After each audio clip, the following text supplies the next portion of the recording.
The rain hammered against the floor-to-ceiling windows of the executive suite as Audrey Zhang stood frozen in the doorway, her resignation letter trembling in her hand, watching the man she secretly loved stare out at the Seattle skyline with shoulders that carried the weight of an empire she'd helped him build. She'd worked beside Preston Albright for 4 years at Albright Global Ventures, a private equity firm he'd founded at 28 that now managed over $3 billion in assets. What started as her role as his executive assistant had evolved into something far more substantial. She was his right hand, his sounding board, the person who knew his coffee order changed with the weather, and that he paced exactly 17 steps when wrestling with difficult decisions. She knew the subtle shift in his jaw when stress mounted, and the rare, genuine laugh that made her heart skip beats she'd learned to hide. But she couldn't do this anymore. Not when every morning brought fresh torture as she walked into his office and pretended her feelings were purely professional. Not when other women flirted with him at charity galas while she stood nearby with his schedule, dying inside. Not when he'd asked her opinion yesterday about whether he should pursue someone from the Anderson account, as if the question didn't carve out pieces of her soul. Working late again. His voice startled her from the doorway. Preston turned, and even in the dim office lighting, he was devastating.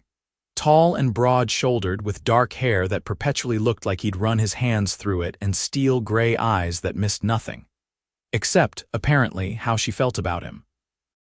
Audrey quickly folded the letter and slipped it into her portfolio, just dropping off the quarterly reports you wanted. He studied her with an intensity that made her breath catch. "You've been avoiding me. That's ridiculous. I literally spent 8 hours in back-to-back meetings with you today, and you wouldn't meet my eyes once." He moved closer, and she caught the scent of his cologne mixed with the coffee he'd been drinking since 5 that morning. "What's going on, Audrey? Everything? Nothing. 4 years of loving you in silence while you dated other women and never once looked at me the way I look at you. I'm tired. It's been a long week. It's Tuesday." Despite everything, she almost smiled. "Exactly." He didn't smile back. Instead, he did that thing where he studied her like she was a puzzle he couldn't solve, which happened more frequently lately.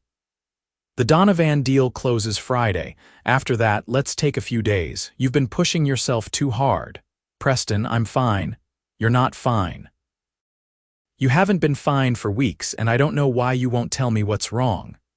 The frustration in his voice was raw and genuine. "We've always been honest with each other." The irony almost made her laugh. Honest. She'd been lying by omission every single day for 2 years now, ever since the night of the company's anniversary party when he'd loosened his tie, grinned at her across the crowded ballroom, and something in her chest had cracked open with the realization that this wasn't just admiration or friendship. This was love, deep and consuming and completely one-sided. "I should go."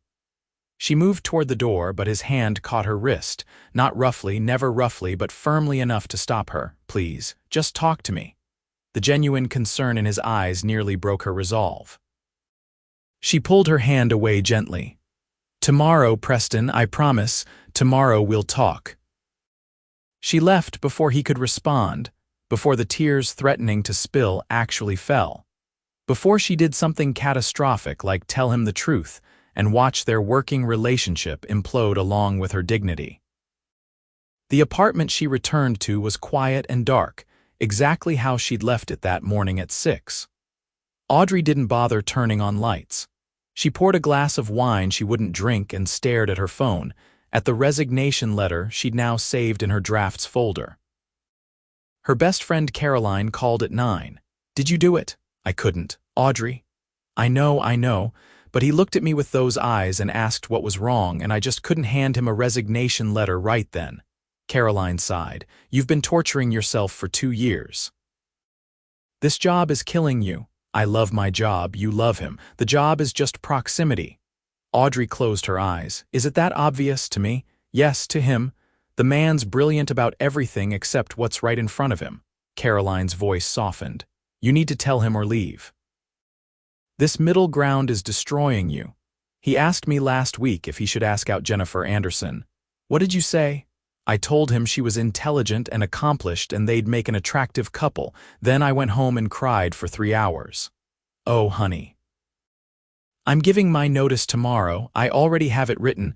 I'll find another position somewhere, maybe move to New York. There are plenty of firms that would. That's not what you want. What I want is impossible. Audrey's voice cracked. He sees me as his assistant, his friend maybe, but never as someone he could love. And I can't keep pretending that doesn't hurt. They talked for another hour before Caroline had to go. Audrey sat in the darkness until midnight, then forced herself to bed. Tomorrow would be one of the hardest days of her life, but it had to be done.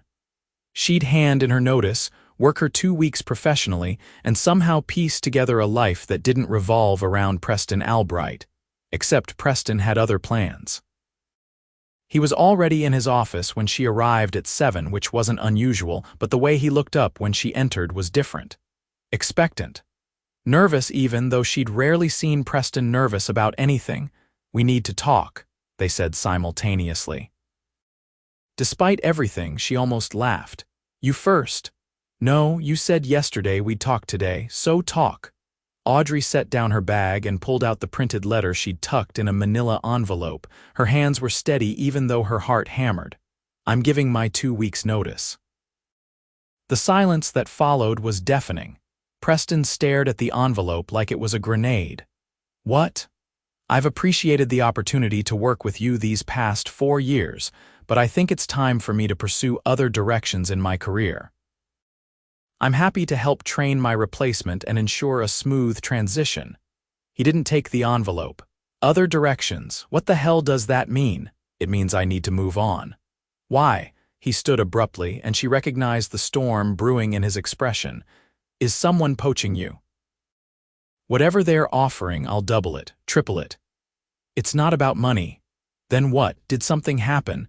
Did someone at the firm say something inappropriate? Because I'll fire them immediately. I don't care who. Preston, no, nothing like that. She placed the envelope on his desk. This is just something I need to do. He stared at her, and she watched the brilliant mind that had built an empire from nothing work through possibilities, discarding and analyzing until he landed somewhere that made his expression shudder completely.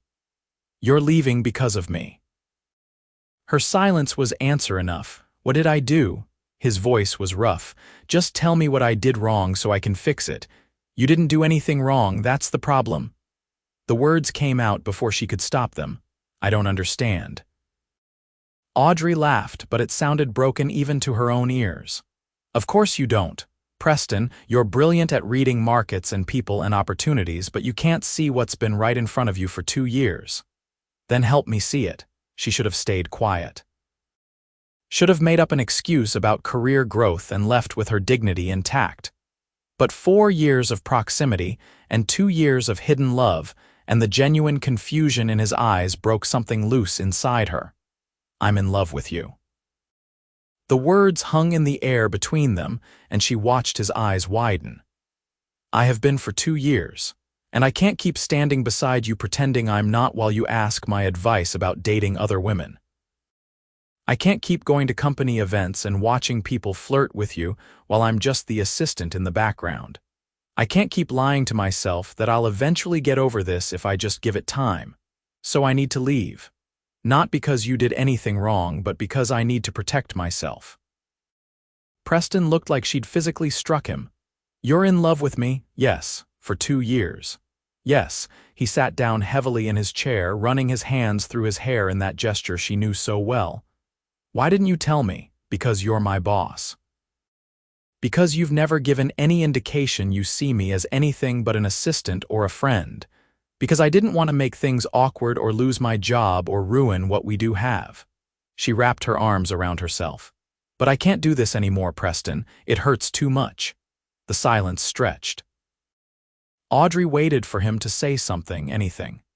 To let her down gently or accept her resignation with professional detachment or even get angry that she'd kept this secret. Instead, he started laughing, not cruel laughter, but the kind that came from genuine disbelief. He laughed until his eyes watered, and Audrey felt humiliation burn through her chest. I'm glad my feelings are amusing to you. She turned toward the door. Wait.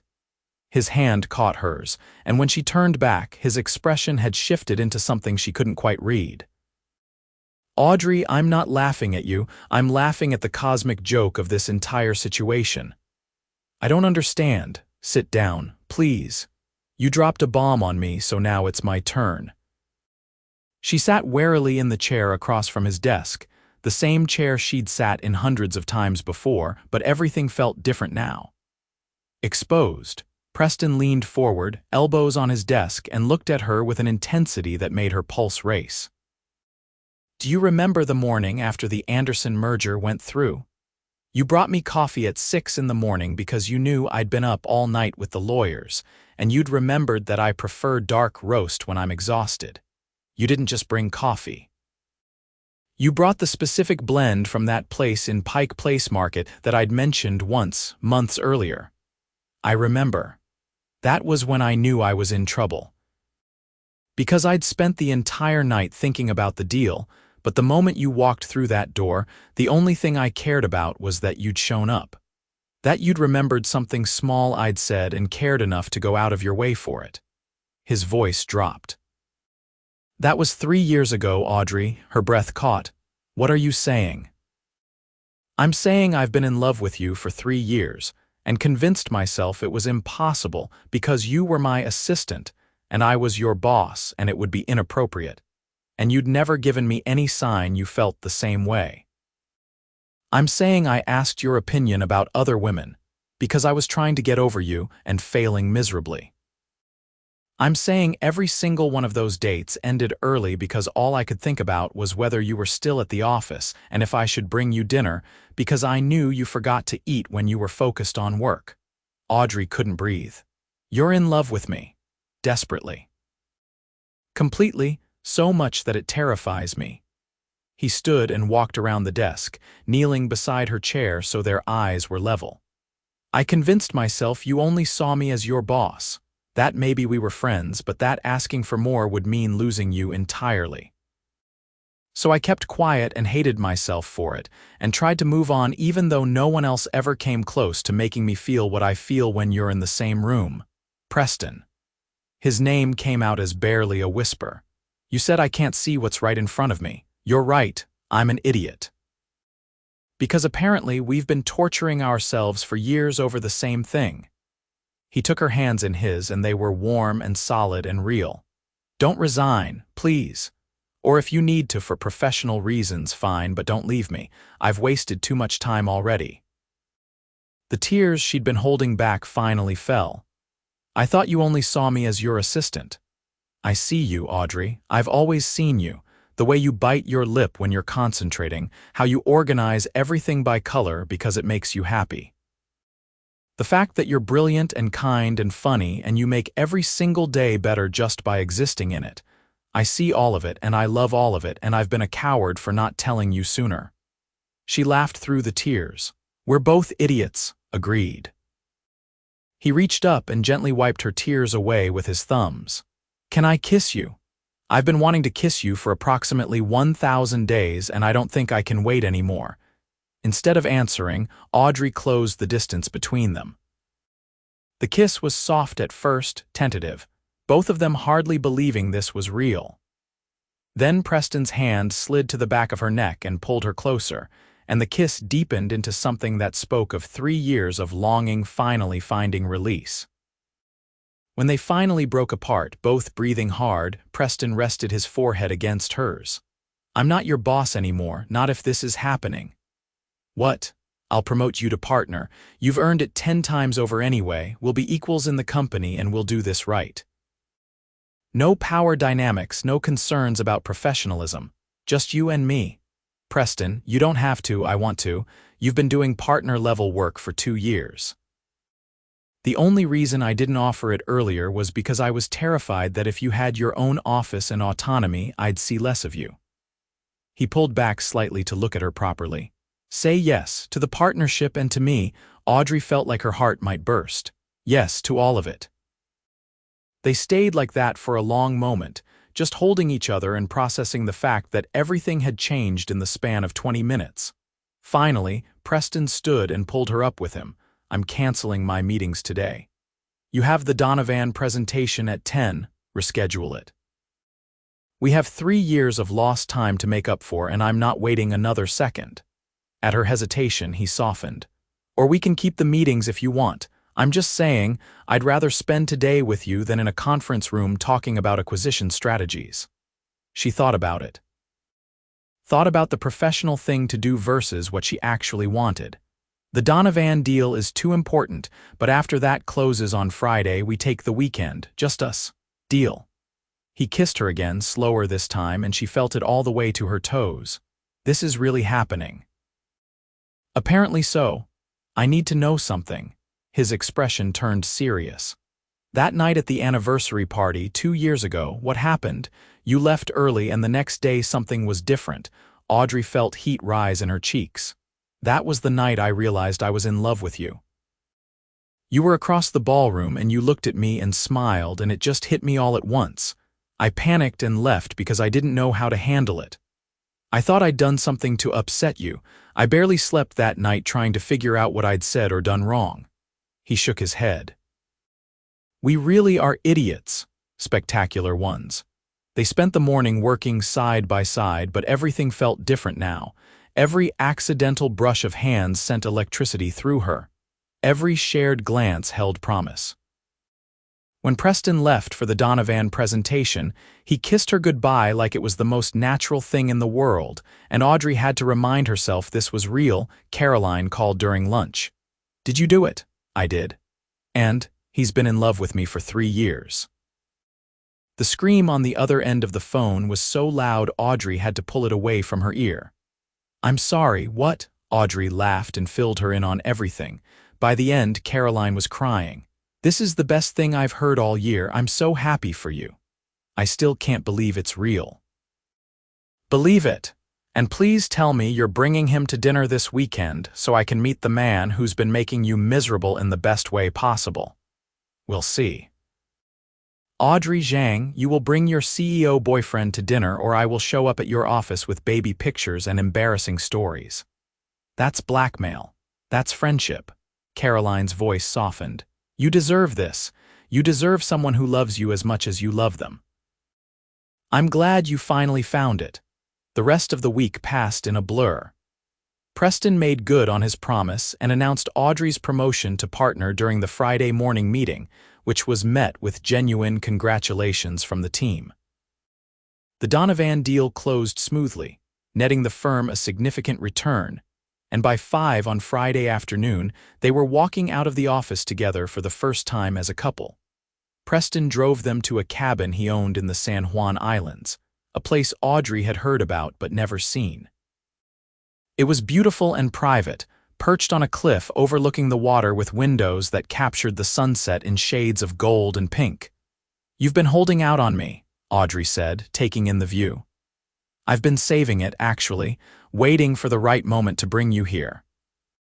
He came up behind her and wrapped his arms around her waist. "I bought this place a year ago. Every time I came here, I imagined bringing you with me. Pathetic, right?" She turned in his arms. "Not pathetic, sweet." They spent the evening cooking dinner together, which mostly involved Preston attempting to help and Audrey gently redirecting him to tasks that didn't involve knives or fire. They talked about everything and nothing, filling in gaps from years of careful distance.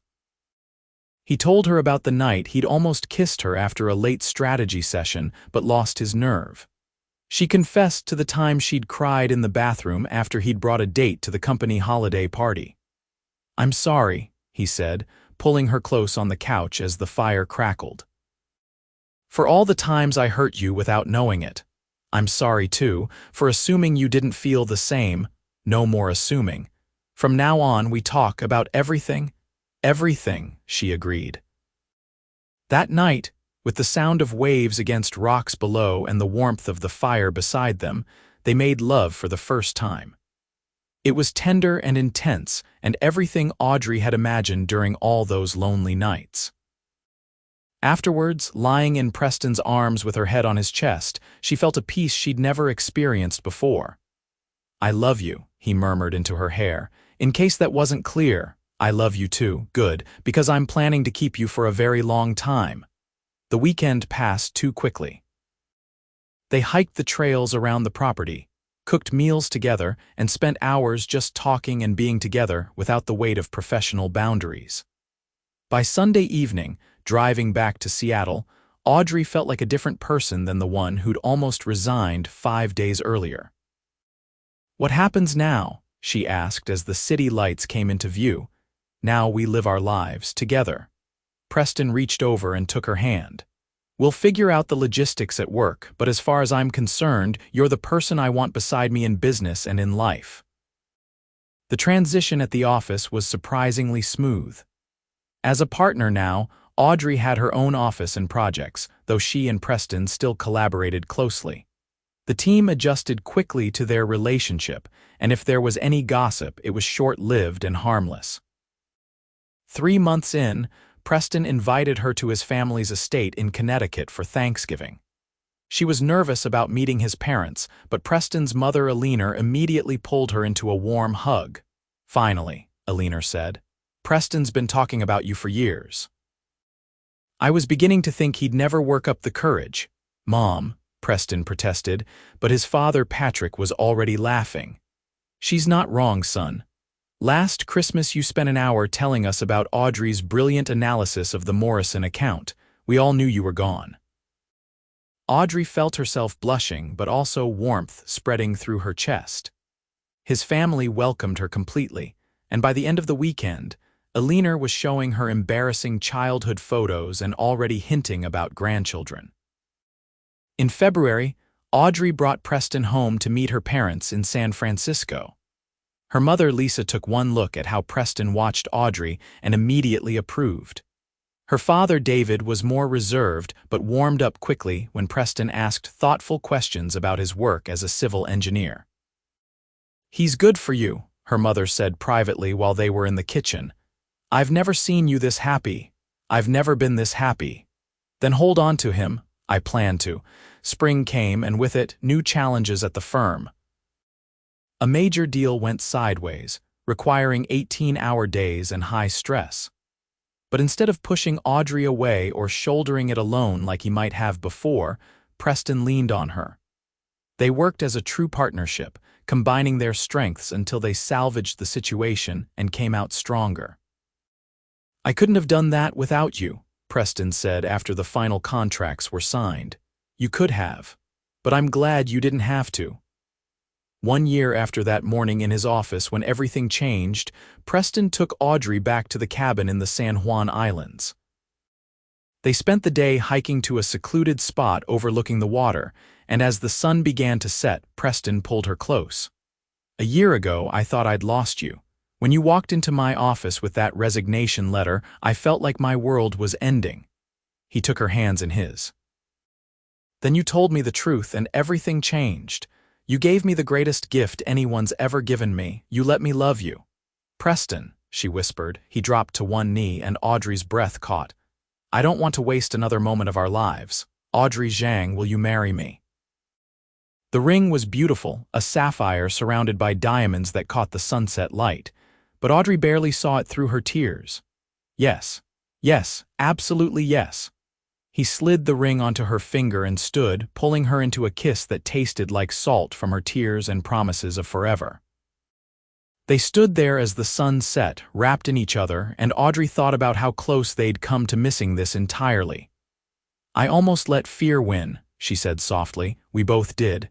But we didn't, that's what matters." They married 6 months later in a ceremony at the cabin, with family and close friends surrounding them. Caroline stood as her maid of honor, crying happily through the entire ceremony. Preston's best friend Marcus served as best man and gave a speech about how Preston had been hopelessly in love with Audrey for years, and everyone had known except the two of them. The first year of marriage was an adjustment, learning to fully merge their lives outside of work. Audrey gradually transitioned more of her partnership responsibilities, so they weren't quite so intertwined professionally, wanting to maintain some independence. Preston supported this completely, proud of how she carved out her own reputation in the industry. On their second anniversary, Audrey told Preston she was pregnant. His reaction was everything she could have hoped for, pure joy mixed with immediate protectiveness and excitement. 9 months later, their daughter Sophia was born with her mother's determination and her father's gray eyes. Preston proved to be an incredibly hands-on father despite his demanding career. He rearranged his schedule around Sophia's needs, attended every pediatrician appointment, and did 2 in the morning feedings without complaint. Watching him with their daughter made Audrey fall even more deeply in love with him. 2 years after Sophia came their son Matthew, and their family felt complete. The house they'd bought in Madison Park was always full of laughter and chaos and love. Preston scaled back his hours at the firm, promoting new partners and delegating more so he could be present for the important moments. One evening, when Sophia was 5 and Matthew was 3, Audrey found Preston on their porch overlooking the water, watching the kids play in the backyard. She wrapped her arms around him from behind. "What are you thinking about? How different my life could have been if you hadn't walked into my office that morning, if you'd actually resigned and left and I'd never known the truth. But I didn't. But you almost did. We almost missed all of this because we were both too scared to speak up." He turned and pulled her close. "I don't regret much in life, but I regret those wasted years, all that time we could have been together. We have now, and we have the rest of our lives. Promise me something." He looked at her seriously. "Promise we'll never let fear keep us from telling each other the truth. About anything, I promise." "Good, because I love you more than I did yesterday and less than I will tomorrow, and I need you to always know that." Audrey kissed him, deep and slow and full of everything she felt. "I love you too, always have, always will." Years continued to pass. Sophia and Matthew grew, both showing signs of inheriting their parents' sharp minds and determination.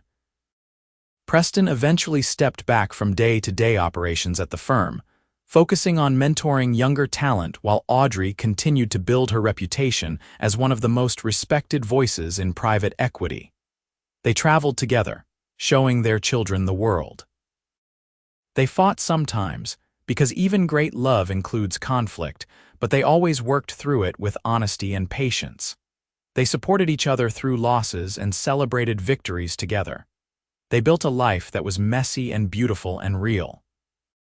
On their 15th wedding anniversary, Preston took Audrey back to the spot where he'd proposed. The kids were with his parents for the week, giving them rare time alone. As they watched the sunset, Audrey thought about the woman she'd been all those years ago, standing in his office with a resignation letter and a breaking heart. "Do you ever wonder what would have happened if one of us had spoken up sooner?" she asked. "Sometimes. But I think we told each other exactly when we were supposed to, when we were both ready to hear it and brave enough to take the risk. You think it was fate. I think it was love and choice. We chose to be honest even when it terrified us. We chose each other over fear. And we keep choosing each other every single day." He pulled her close. "That's not fate, that's commitment. I like that better anyway." They stayed until the stars came out, wrapped in each other and in gratitude for the life they'd built, a life that almost didn't happen. A life that existed because one morning, Audrey had found the courage to tell the truth, and Preston had found the courage to reciprocate. As they drove back to the cabin that night, hands linked across the console, Audrey thought about young professionals everywhere, hiding their feelings and convincing themselves their love was unrequited. She hoped they'd find their courage too. That they'd take the risk and speak their truth, because on the other side of that fear might be everything they'd ever wanted. The cabin was warm when they arrived, and Preston built a fire while Audrey made tea.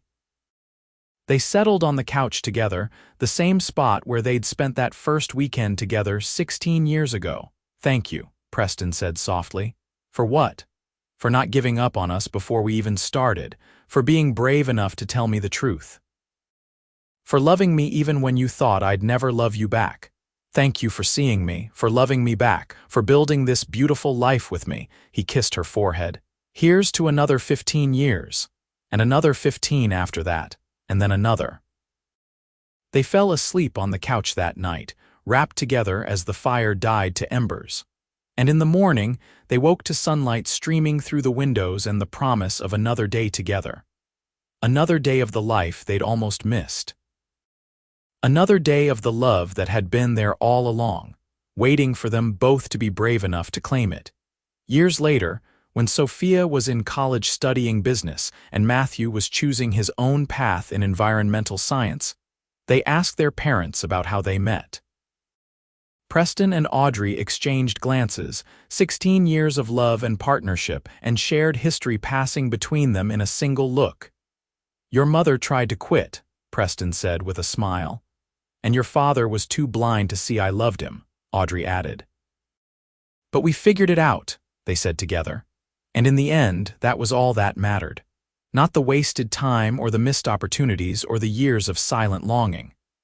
What mattered was the truth told and the love acknowledged and the life built together, one brave choice at a time.